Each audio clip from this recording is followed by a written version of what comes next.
Hi friends, welcome back to HKM tech Tamil. இன்னைக்கு நாம Oppo தரப்பிலிருந்து லாஸ்ட்டாக ரிலீஸ் பண்ண ஒப்போ F21 சீரிஸை பற்றி தான் பார்க்க போகிறோம். இந்த ஃபோனில் பார்த்தீங்கன்னா ரெண்டு ஃபோன்ஸ் வந்துருக்குது. ஒன்று ஒப்போ F21 Pro 4G, மற்றது 5G. இந்த வீடியோவில் இந்த ரெண்டு ஃபோன்ஸுக்கும் இடையில என்ன டிஃப்ரென்ஸ் செய்யுது, ரெண்டுலேயும் என்னென்ன ஸ்பெசிஃபிகேஷன் செய்யுதுன்னு சொல்கிறத ஃபுல்லாக பார்க்க போகிறோம். ஸோ தவறாமல் இந்த வீடியோவை கடைசி வரைக்கும் பாருங்கள். அதுக்கு முன்னாடி நீங்கள் இன்னும் எங்களை சேனலை சப்ஸ்கிரைப் பண்ணலண்டா இப்போவே கீழே இருக்கிற அந்த ரெட் கலர் சப்ஸ்கிரைப் பட்டனை கிளிக் பண்ணி சப்ஸ்கிரைப் பண்ணிக்கோங்க. கூடவே ஒரு பெல் ஐக்கன் வரும், அதையும் கிளிக் பண்ணி ஆல் ஆப்ஷன் செட் பண்ணிட்டீங்கண்டா நான் போடக்கூடிய ஒவ்வொரு வீடியோஸும் உடனுக்குடனே உங்களுக்கு நோட்டிஃபிகேஷனாக வரும். இப்போ வாங்க வீடியோக்குள்ளே போகலாம்.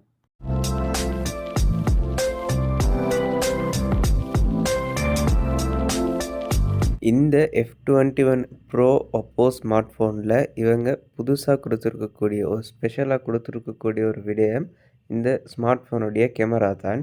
இப்போ வாங்க ஒவ்வொரு ஸ்பெசிஃபிகேஷன்ஸாக என்னென்ன இருக்குதுன்னு சொல்கிறத பார்க்கலாம். ஃபர்ஸ்ட்டில் ப்ரொசஸரை பார்த்தோம்னா 4G ஃபோனுக்கு ஸ்னாப்ட்ராகன் 680 ப்ரொசஸரும் 5G ஃபோனுக்கு ஸ்னாப்ட்ராகன் 695 ப்ரொசஸரையும் கொடுத்துருக்காங்க. அடுத்ததாக ரெண்டு ஃபோன்ஸ்லேயுமே பேட்ரி 4500 mAh கொண்ட பேட்டரியை தான் கொடுத்துருக்காங்க. அப்புறமா ரெண்டு ஃபோன்லேயுமே 33 வோல்ட்டுக்கான fast charging super VOOC charger கொடுத்துருக்காங்க. அப்புறமா இந்த ரெண்டு ஃபோன்ஸ்லேயுமே 6.4 இன்ச் கொண்ட எமோல்ட் டிஸ்பிளே தான் கொடுத்துருக்காங்க. அடுத்ததாக இந்த ஸ்மார்ட் ஃபோனில் இருக்கக்கூடிய கேமராவை பார்த்தோம்னு சொன்னால் 64 MP கொண்ட ப்ரைமரி கேமரா கொடுத்துருக்காங்க. 2 MP கொண்ட மைக்ரோ கேமரா கொடுத்துருக்காங்க. மேக்ரோ கிடையாது, மைக்ரோ கேமரா. அடுத்ததாக 2 MP கொண்ட டெப்த் கேமராவும் கொடுத்துருக்காங்க. அதோட இந்த ஃபோனில் கேமராவில் நிறைய விதமான ஆப்ஷன்ஸ் இருக்கிறதாகவும் பல விதமான புதிய ஆப்ஷன்ஸ் எல்லாம் கொண்டு இருக்கிறதாகவும் சொல்லியிருக்காங்க. செல்ஃபி கேமரா பார்த்தீங்கன்னு சொன்னால் 4G ஃபோனில் 32 மெகா பிக்சல் செல்ஃபி கேமராவும் 5G ஃபோனில் 16 மெகா பிக்சல் செல்ஃபி கேமராவும் கொடுத்துருக்காங்க. அதோட சோனி IMX709 சொல்கிற சென்சாரையும் கொடுத்துருக்கிறதா சொல்கிறாங்க. அடுத்ததாக இந்த ஃபோனுடைய ஸ்டோரேஜை பார்த்தோம்னா 8GB கொண்ட ரேமும் 128GB கொண்ட ரோமும் இருக்குது. அப்புறமா ஆர்பிட் லைட் அப்படின்னு சொல்லக்கூடிய ஒரு லைட்டையும் கேமராவை சுற்றி கொடுத்துருக்காங்க. இது எங்களுக்கு எந்த நேரத்தில் வேணுமாலும் யூஸ் பண்ணக்கூடியதாக இருக்குது. சப்போஸ் கால்ஸ் வரும் பொழுது, சார்ஜிங் போடும் பொழுது, மெசேஜஸ் வரும்போது பத்துறதுக்கு மாதிரி எங்களால் செட் பண்ணக்கூடியதாக இருக்குது. அப்புறமா இதில் பார்த்திங்கன்னா Android 12க்குரிய OS கொடுத்துருக்காங்க.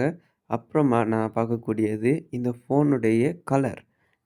இதில் பார்த்திங்கன்னா 2 விதமான கலர்ஸ் கொடுத்துருக்காங்க. ஒன்று காஸ்மிக் பிளாக், மற்றது சன்செட் ஆரஞ்ச். இந்த 2 கலர்ஸையும் எங்களுக்கு கொடுத்துருக்காங்க. அப்புறமா இதோடைய வெயிட் பார்த்தோம்னு சொன்னால் 175 கிராம்ஸ் இருக்கிறதா சொல்லியிருக்காங்க. இந்த வீடியோ அவ்வளோதான் ஃப்ரெண்ட்ஸ். இந்த ஃபோனை பற்றி நீங்கள் என்ன நினைக்கிறீங்கன்னு சொல்கிறத கீழே மறக்காமல் கமெண்ட் பாக்ஸில் கமெண்ட் பண்ணுங்கள். இந்த மாதிரி வீடியோஸ் தொடர்ந்து என்னோடய சேனலில் அப்லோட் பண்ணலாமான்னு வேணாமான்னு சொல்கிறத மறக்காமல் கமெண்ட் பாக்ஸில் கமெண்ட் பண்ணுங்கள். இந்த வீடியோ உங்களுக்கு பிடிச்சிருக்குன்னு நினைக்கிறேன். அப்படி பிடிச்சிருந்துன்னா மறக்காமல் ஒரு தம்ஸ் அப் போட்டு இந்த வீடியோக்கு சப்போர்ட் பண்ணுங்கள். உங்கள் ஃப்ரெண்ட்ஸ் அண்ட் ஃபேமிலி கூட ஷேர் பண்ணுங்கள். அடுத்து ஒரு பயனுள்ள வீடியோவுடன் உங்களை சந்திக்கிறேன்.